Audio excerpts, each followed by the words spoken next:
Assalamualaikum warahmatullahi wabarakatuh. Jalan-jalan ke kota Palembang, jangan lupa bertandang ke Sungai Musi. Gara-gara SoftBank hengkang, pemerintah harus lintang pungkang mencari investasi. Itu. Ganti sapaan dulu, Bung Rocky. Biasanya kalau di Betawi, yang Betawi bilang cakep, gitu ya.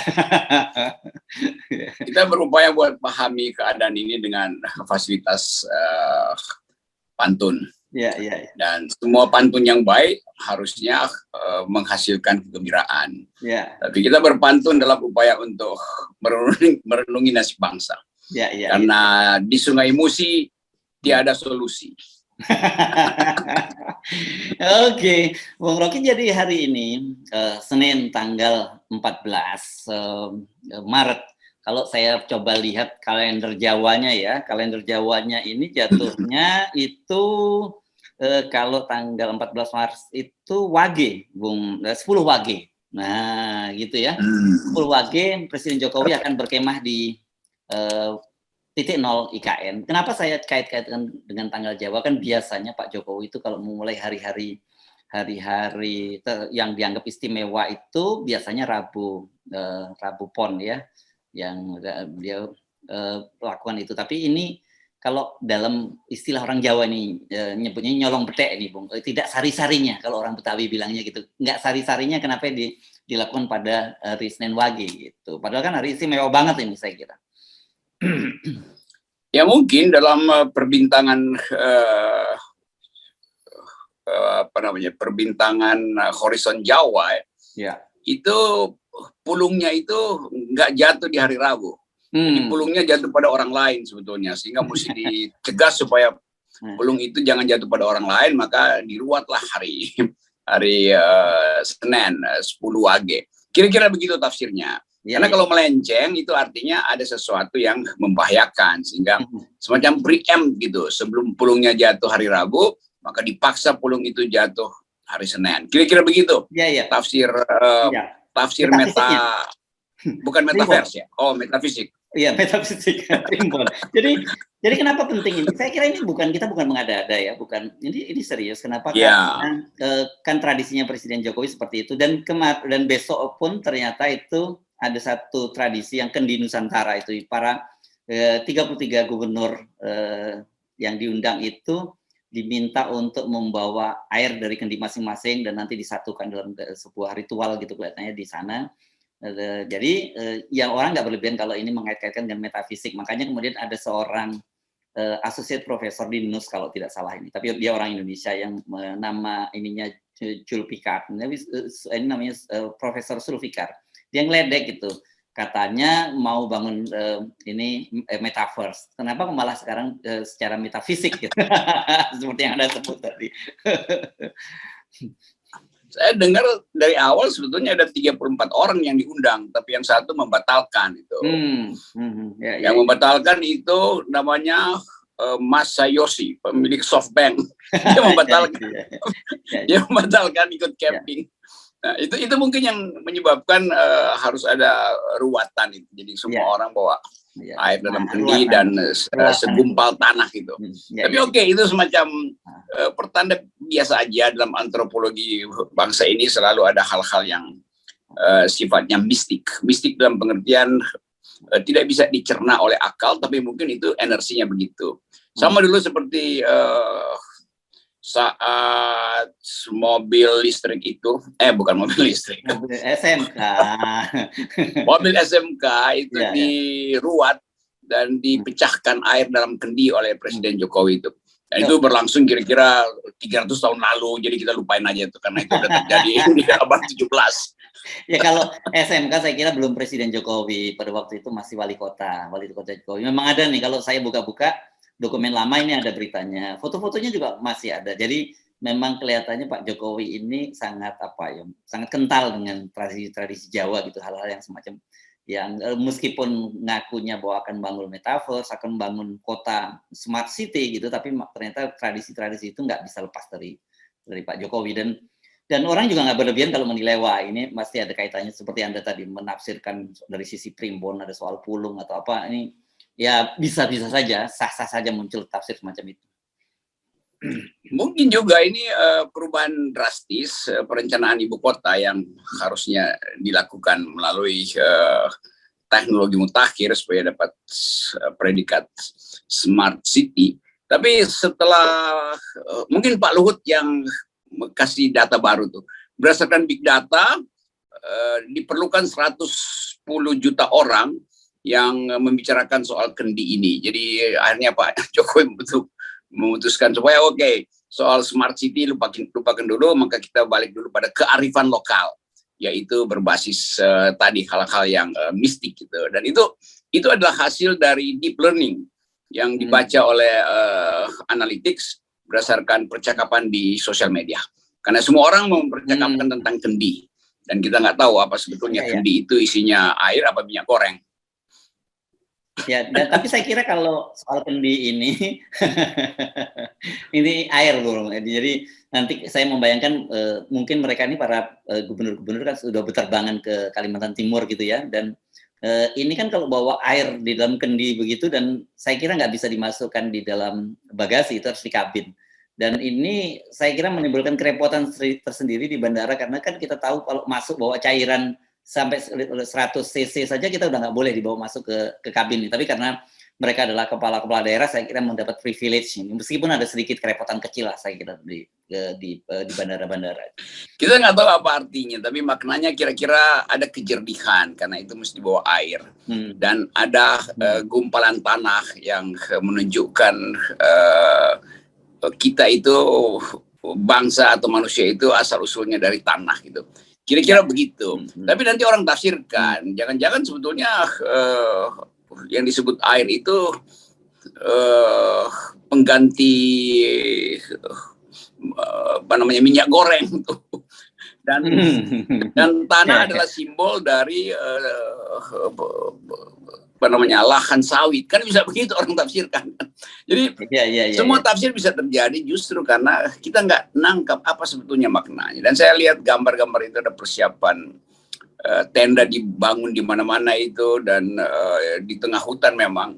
Jadi supaya lengkap itu, kalau anak mahasiswa camping itu dia mesti bawa Indomie. Jadi saya kira nanti Pak Jokowi dan 33 kepala daerah akan sarapan Indomie. Kira-kira begitu. Ini tafsir saya pengalaman di negeri Wakanda ya.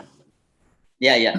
Tapi saya kira tadi mungkin yang paling pas itu yang Anda menyebut tadi, mungkin kearifan lokal gitu.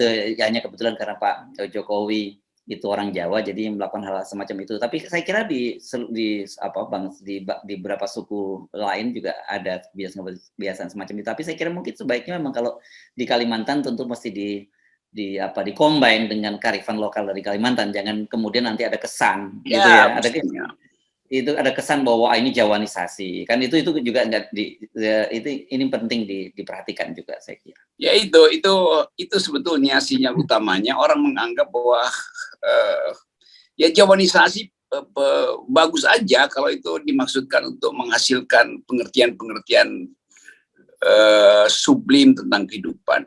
Tapi ini ibu kota, ini proyek nasional tuh, simbol-simbolnya mesti simbol namanya Nusantara, tapi ngapain pakai simbol-simbol dari satu etnis aja, itu juga bahayanya tuh. Dan orang tetap menilai ya kalau itu pun simbol kultural itu jangan presiden yang lakukan, karena presiden itu simbol politik, dan setiap kali presiden bicara itu bicaranya uang. Apakah nanti kalau kendi Nusantara itu tumpah di tanah Kalimantan, lalu seluruh hutan Kalimantan daunnya berubah jadi uang karena membiayai ibu kota? Kan ini sebetulnya ini siasat yang agak ajaib, karena orang bicara tentang sumber daya pendukung ibu kota, yaitu teknologi dan APBN, tapi tiba-tiba pindah simbolnya jadi camping dengan segala macam mistisisme itu tuh. Bukan kita mengatakan bahwa jangan ada mistisisme, tapi dia salah tempat itu, karena mistisisme itu mestinya ada sebut aja seorang petinggi adat yang kemudian datang ke situ mengundang gitu. Ini bukan presiden itu orang yang bisa dijatuhkan setiap saat. Kalau petinggi adat kan dihormati karena wibawanya. Kalau presiden, ya kalau legitimasinya turun, nah seluruh ruatan itu, seluruh ritual itu juga nggak ada gunanya kan. kan sekarang Presiden Jokowi tingkat kepercayaannya rendah sekali itu. Ngapain mesti di bail out dengan ritual semacam itu? Itu juga ajaib. Bagaimanapun beliau adalah seorang tokoh politik, maka sinyal politik akan muncul mendahului sinyal local wisdom nanti dari bumi Kalimantan. Ya, ya. Mudah-mudahan teman-teman di Kalimantan nggak mempersoalkan soal beginian ya, atau mereka melengkapinya dengan upacara ritual yang sama yang lebih menunjukkan kearifan lokal dari Kalimantan. Nah, tapi di luar itu, ini soal kearifan lokal kita tinggalkan ya, Bro. Tapi kita lihat persiapan tadi Anda menyebut tadi soal tenda-tenda, memang kita lihat ya bertebaran di media sosial persiapan seperti, dan itu betul-betul masih rupanya yang dipakai camping ini yang titik nol itu adalah hutan tanaman industri gitu. Jadi memang nggak terlampau lebat seperti hutan-hutan alami, dan saya kira di Kalimantan sudah susah mencari hutan-hutan yang alami itu. Kita bisa membayangkan betapa besar sekali nih dana yang dikerahkan untuk camping ini. Beda loh camping Anda tadi mahasiswa tadi model Indomie. Kalau presiden ini saya membayangkan ke pengamanannya ini, terutama dari sisi pengamanan itu luar biasa. Belum lagi kita bicara soal pendukung. Yang paling utama saya kira dalam situasi ini pengamanan, dan kita membayangkan sebelum camping ini masih berbulan-bulan lalu itu mulai dari BIN sampai kemudian pas pampres dan sebagainya sudah mulai terjun di situ untuk melakukan pengamanan. Ini besar sekali. Saya lihat ini kemah kolosal lah kita sebut. Kemah kolosal itu kayak perkemahan Indian, suku Indian, satu darah satu lembah dibikin perkemahan. Tapi saya justru membayangkan bayangkan misalnya setelah malam lalu semua masuk kemah gitu, tidur camping kayak masa remaja. Lalu mereka ngobrol apa itu di dalam tenda itu? Paling saling senyum-senyum, ketawa-ketawa dan nggak bisa tidur kan. Lalu pagi-pagi bunyi lonceng sarapan, terus berkumpul di mana tuh. Jadi akan ada kekagokan sebetulnya karena dipaksakan. Jadi sebetulnya ini tenda yang isinya rekayasa sebetulnya kan, hanya untuk memamerkan bahwa ada kekudusan di situ, ada ritual yang bagus, lalu dipasang tenda-tenda modern di situ kan, bohong juga tuh. Kalau kita betul-betul ingin menyatu dengan alam, ya jangan pakai listrik, datang ke tepi sungai gitu, bukan ambil air secara mesin lalu disalurkan karena ada kepentingan 30 kepala daerah dan sekian puluh atau sekian ratus bahkan pejabat yang ikut di situ, pas pampres segala macam. Jadi presiden nggak ngerti bahwa yang disebut menyatu dengan alam untuk mencari semacam wangsit itu harus dalam kesunyian, bukan dengan hirup pikuk mesin. Nah, itu pasti ada mesin. Jadi sebetulnya dari awal sifat ritual itu sudah tidak ada gunanya lagi karena udah dipamerkan sebagai sekedar infotainment aja. Jadi yang kita sebut energi batinnya nggak akan keluar dari ritual itu. Itu bahayanya tuh. Kan presiden setelah itu dia akan promosikan bahwa ini semua orang datang ke sini. Dan kita tahu banyak betul orang yang sebetulnya merasa nggak enak camping di situ, tapi karena terpaksa. Situasi ritual harus datang sebagai habits of the heart, sebagai kebiasaan dalam hati. Dan pasti akan banyak yang menggerutu. Diam-diam gubernur itu sudah menggerutu tuh, tapi oke lah demi pencitraan. Jadi tidak ada sebetulnya keteduhan batin untuk memulai satu ritual di hutan Kalimantan. Ya. Dan tapi saya pikir ini secara timing memang tidak tepat ini, selain harinya tadi ya, kemah ini. Kenapa? Karena sebenarnya kan camping ini direncanakan sudah cukup lama dan pada waktu itu ditunda dengan pertimbangan karena ada faktor pandemi. Tetapi ketika ini sudah diputuskan hari Senin ini akan camping, tiba-tiba hari Jumat SoftBank mengumumkan menarik diri atau hengkang dari investasi di IKN. Ini saya kira itu pukulan yang sangat berat karena SoftBank ini bukan investor ecek-ecek, ini investor serius ya, dan dia berkali-kali sudah datang, tapi pasti ada pertimbangan yang secara bisnis buat dia jadi tidak menguntungkan. Ini kan dan kemudian mengapa dia menarik diri dari IKN. Jadi itu yang saya maksud, kekusukan itu nggak akan terjadi. Karena semua orang dibayang-bayangi oleh berita yang 2 hari lalu bahwa SoftBank mundur. Lalu bagaimana kita bicara tentang masa depan kalau seluruh perencanaan itu akhirnya bakal berantakan? Karena Rusia juga saya baca menghentikan niatnya untuk membangun railway di situ, jalan kereta di Kalimantan. negara-negara teluk udah mundur lebih dahulu tuh. Jadi orang jadi kaku dan berupaya untuk saling menguatkan batin karena presiden meminta, maka seolah-olah ada optimisme itu. Tapi sebetulnya itu pertemuan yang penuh pesimistik karena tidak ada harapan kan. Membayangkan bagaimana APBN yang lagi bolong mau dipakai lagi untuk memaksa membangun ibu kota, sementara investor asing kasih sinyal bahwa Indonesia tidak layak investasi. Jadi itu yang terjadi sebetulnya. Lalu saya kira banyak sekali catatan-catatan, betul. Saya kira mungkin yang paling pas tadi menggambarkan tidak ada kelegaannya gitu. Biasanya kan kalau kita ingat dulu, kalau kemah itu, apalagi kalau pramuka namanya dulu persami itu, ya Bung Rocky ya, perkemahan Sabtu Minggu gitu. Itu biasanya adalah dengan suasana kegembiraan gitu ya. Nah ini rasanya kalau sekarang mungkin bukan soal kegembiraan, tidak ada kelegaan karena ketika presiden, saya kan pasti maksudnya Presiden Jokowi memberikan semacam message bahwa kami sangat serius gitu. Tapi kemudian ketika dibayang-bayangi ketiadaan investasi, ini menjadi seriusnya bagaimana? Jadi semacam parodi yang kemudian berupaya untuk saling menguatkan. Padahal di depan dia adalah tragedi sebetulnya. Jadi camping ini sebetulnya camping yang tragis. Karena tadi apa yang mau dikuatkan di situ? Kan membangun ibu kota cuma butuh dua hal. Satu adalah uang, yang kedua adalah kegembiraan rakyat.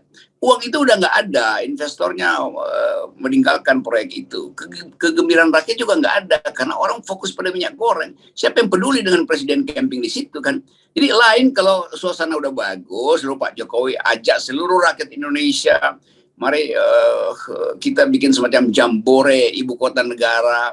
Maka anak muda kita undang ke situ tuh, milenials, beberapa dosen antropologi datang ke situ, kepala-kepala suku se-Indonesia datang ke situ tuh, bekas-bekas kerajaan ngumpul. Kan mestinya itu yang namanya camping Nusantara. Ini yang diajak camping adalah menteri yang urusannya teknis. Jadi ngapain, dan sekaligus politisi, menteri-menteri. Jadi ngapain camping dengan gerombolan yang sebetulnya sekarang sedang dihujat sebagai perusak bangsa itu karena nggak mampu untuk meningkatkan kesejahteraan rakyat, menyebabkan keterlantaran, stuntingnya ada di mana-mana, antrian masih berlanjut dan semua orang sekarang takut nanti jatuh di jalan, nggak ada yang urus kalau antrian lalu meninggal segala macam.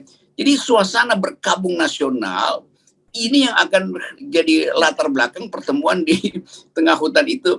Jadi sebetulnya semua orang merasa, ya percepat aja deh kalau bisa 20 menit, jangan sampai bermalam di situ tuh. Jadi suasananya nggak mendukung, atau kalau kata milenial, vibes-nya nggak dapat. Nah, ya. Oke, kita tinggalkan. Tapi saya kira tentu saja kita kita tidak berharap dari hal yang buruk gitu ya terjadi di sana, karena sebagai seorang presiden pasti segala sesuatunya sudah dipersiapkan dengan sangat baik. Kita tinggalkan soal itu, berkaitan kembali ini soal Pak Luhut, ini salah satu pembantu utama Pak Jokowi yang juga urusannya diandalkan untuk mencari investasi di IKN. Ini soal big data, ini Pak Luhut ini banyak diserang ini dari berbagai kalangan, dan ada yang menuduh Pak Luhut ini manipulasi data karena soal angka yang disebut soal ada 110 juta big data yang mereka baca itu banyak dipertanyakan oleh para ahli IT. Dan yang menarik juga ini Bung Rocky, Lanyala, rupanya ketua DPD itu rupanya dia penasaran juga, dia rupanya mengarahkan tim untuk mencari big data, dan data dia juga menyimpulkan itu hal yang berbeda dengan apa yang disampaikan oleh Pak Luhut. Saya kira cara berpikir Pak Luhut bukan induktif tapi deduktif tuh. Artinya hipotesanya atau kesimpulannya udah dibuat lalu dicari pembenaran dengan mencari data itu kan. Sebab dari awal kita tahu dengan mudah data itu dibantah. Apalagi kalau dianggap bahwa separuh dari orang Indonesia bicara politik, itu agak absurd sebetulnya. Kalau kita pantau kan ya di kalangan kita aja kita tahu bahwa milenial sibuk mau ujian akhir sekolahnya tuh, dia nggak akan ngomong politik. Yang udah mahasiswa atau udah mau selesai, dia bicara tentang startup, nggak ada urusan dengan politik. Jadi dengan mudah kita tahu lokasi-lokasi pembicaraan itu bukan high politik sebetulnya. Dan itu yang kemudian mengundang Lanyala atau drone Empri segala macam itu lakukan countervailing analysis. Jadi Pak Luhut akhirnya terjebak lagi di dalam kesulitan itu.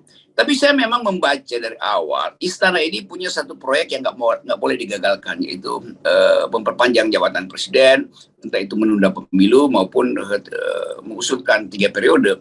Dan itu yang masih berlangsung sekarang. Jadi latar belakangnya adalah upaya untuk membujuk tokoh-tokoh politik supaya percaya bahwa kepemimpinan Presiden Jokowi akan membuat Indonesia makin makmur, karena itu disogoklah dengan big data segala macam tuh.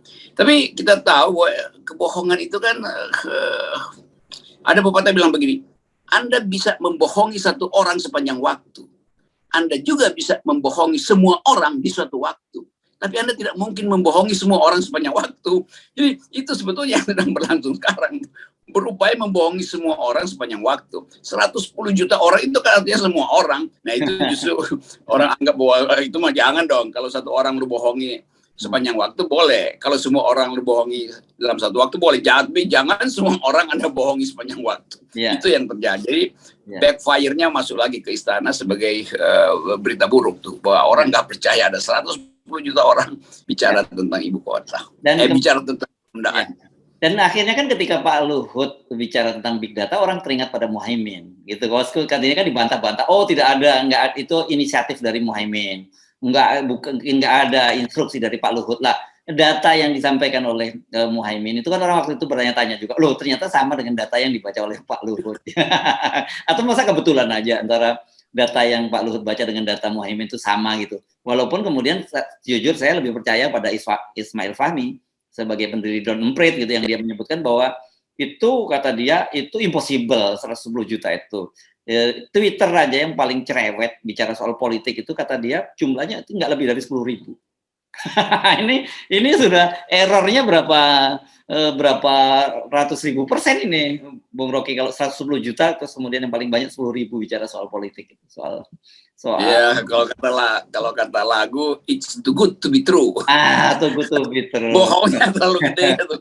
Dan kita mestinya kan Pak Luhut datang dengan satu sikap bahwa oke, saya udah bicara dengan presiden dan presiden mengatakan bahwa ya nggak usah pakai big data lah, karena apapun intinya itu melanggar konstitusi, pameran data segala macam tuh. Tapi memang presiden nggak mau ucapin itu.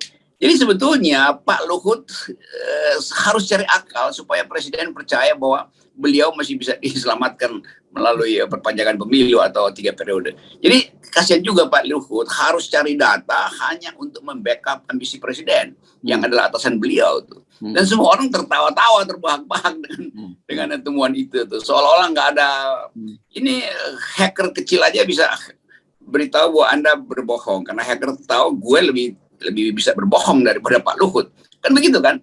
Hacker akan menganggap, aduh ini istana bohongnya gede banget sih, saya aja sebagai hacker. Tapi sekali lagi saya membaca tuh yang nggak ada lagi kartu di kantongnya Pak Luhut, sehingga mesti dikeluarkan kartu yang too good to be true itu. Oke. Saya kira kita mesti ngasih berbincang kita kali ini, Bung Rocky, dan kita ucapkan ya selamatlah pada Pak Jokowi dan para gubernur, para pejabat tinggi untuk berkemah gitu.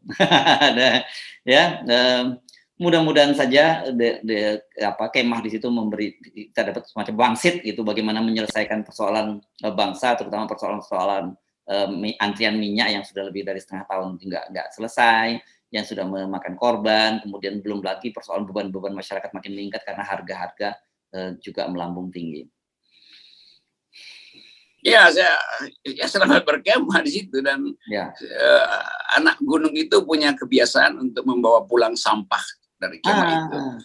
Dan kalau sampah lingkungan masih bisa dibawa pulang, tapi kalau sampah politik itu susah dibawa pulang. Oke, ya. Terima kasih Bung Rocky. Salam 0%. 0%.